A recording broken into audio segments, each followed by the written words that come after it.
बातमी महायुतीतील पालकमंत्री पदाचा वाद चव्हाट्यावर आल्याचं बघायला मिळालं। आम्ही प्रामाणिकपणे काम केलं, कुणी अंगावर आलं तर शिंगावर घेऊ असा इशारा शिवसेनेचे मंत्री भरत गोगावले यांनी नाव न घेता सुनील तटकरेंना दिला। तर शिवसेनेचे आमदार महेंद्र दळवी यांनी तटकरेंना सज्जड दम दिला। सुनील तटकरे यांनी लक्षात घ्यावं, इथली मोठी घराणेशाही आम्ही संपवली, आता दुसरी घराणेशाही देखील संपवणार आणि तटकरेंना पहिल्या बाकावरून शेवटच्या बाकावर बसवणार असा इशारा महेंद्र दळवी यांनी दिलाय।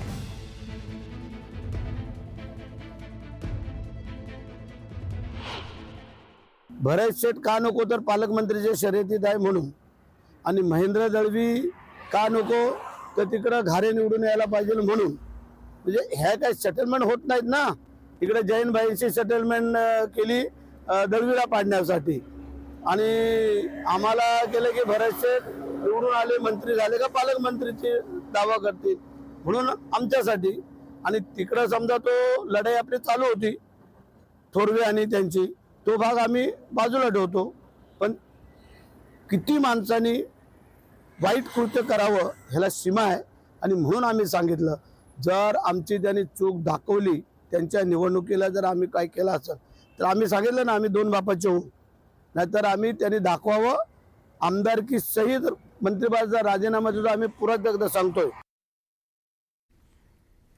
पुढची बातमी बघूयात। पालिका निवडणुकीमध्ये स्वबळावर लढण्याबाबत खासदार संजय राऊत यांनी प्रतिक्रिया दिली। स्वबळाचा नारा हा फक्त मुंबईपुरताच असून मुंबईमध्ये स्वबळावरती लढावं अशी कार्यकर्त्यांची भावना असल्याचं राऊत म्हणाले। त्यामुळे स्वबळावर लढण्याच्या निर्णयावर कार्यकर्त्यांची भूमिका लक्षात घेऊन निर्णय घेऊ असंही त्यांनी म्हटलं।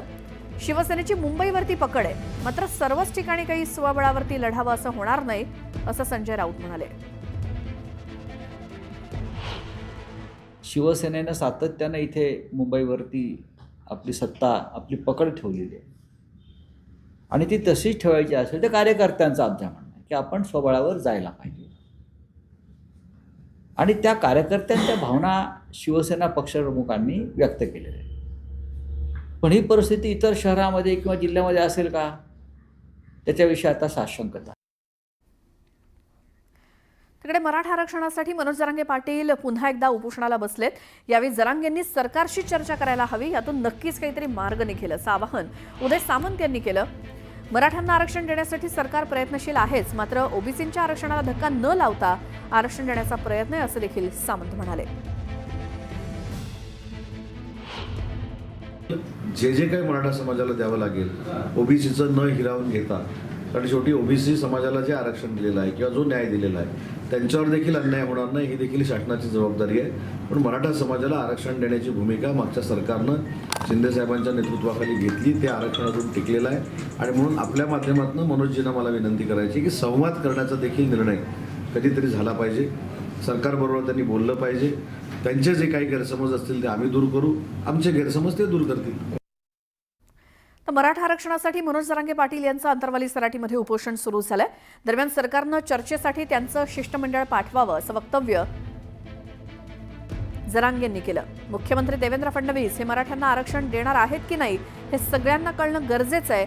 आमचा सरकारसोबत कोणताही संपर्क झालेला नाही, आम्हाला त्यांची गरज नाही, मात्र आपला शत्रू कोण आहे हे मराठ्यांना कळणं गरजेचं आहे असं जरांगे पाटील म्हणाले। म्हणाले पाटील 10% मराठा समाजाला आरक्षण दिलंय, टिकणारा आरक्षण दिलंय। जरांगे पाटलाचे काही गैरसमज असेल तर त्याने समोर यावं, सरकारसोबत चर्चा करावी। समोरच आहे ना, मागून वार नाही करीत मी।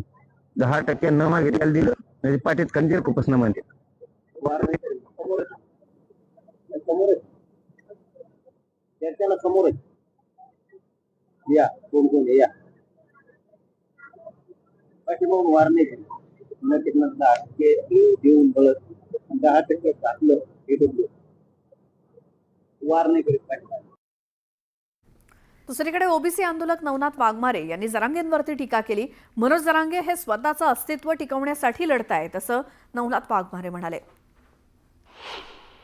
मनोज जरांगेची ती नौटंकी असू शकते, कारण मनोज जरांगेची दुसऱ्या तिसऱ्या ज्यावेळी जरांगे 15 दिवस उपोषण करत होता त्यावेळी त्याची तब्येत खालावत होती आणि आता तिसऱ्या दिवशी तब्येत कसं काय खालावू शकते. खरं तर जरांगे अस्तित्वासाठी लढतोय, स्वतःचं अस्तित्व मराठा समाजातून संपलेलं आहे. मराठा समाजामध्ये त्याला म्हणजे काउंटर करण्यासाठी सुरेश धस नावाचा माणूस मराठा समाजाचा नेता झाला आणि सुरेश धस नेता झाल्यामुळं मनोज जरांगेला आता झोप येत नाही. म्हणून मनोज जरांगेंनी सामूहिक उपोषणाचं नाटक केलंय. खरं तर सामूहिक उपोषण करण्याची सुद्धा वेळ जरांगेला का आली. एक महत्त्वाची बातमी आहे. एसटीच्या तिकीट दरामध्ये वाढ करण्याचा निर्णय राज्य सरकारनं घेतलाय. छत्रपती संभाजीनगर इथल्या मध्यवर्ती एसटी स्थानकांवरती विरोधी पक्षनेते अंबादास दानवेंच्या नेतृत्वाखाली चक्काजाम आंदोलन आज करण्यात आलं. एसटी महामंडळाकडनं करण्यात आलेली 15% भाडेवाढ ही अन्यायकारक आहे असं अंबादास दानवे म्हणाले. तर धाराशिवमध्ये खासदार ओमराजे निंबाळकरांच्या नेतृत्वात आंदोलन करण्यात आलं. तर हिंगोलीच्या बसस्थानक परिसरात शिवसेना उद्धव बाळासाहेब ठाकरे पक्षाचे पदाधिकारी आणि कार्यकर्त्यांनी चक्काजाम आंदोलन केलं. त्यासोबत ही भाडेवाढ रद्द करण्याची मागणी उबाठा शिवसेनेच्या वतीनं करण्यात आली आहे.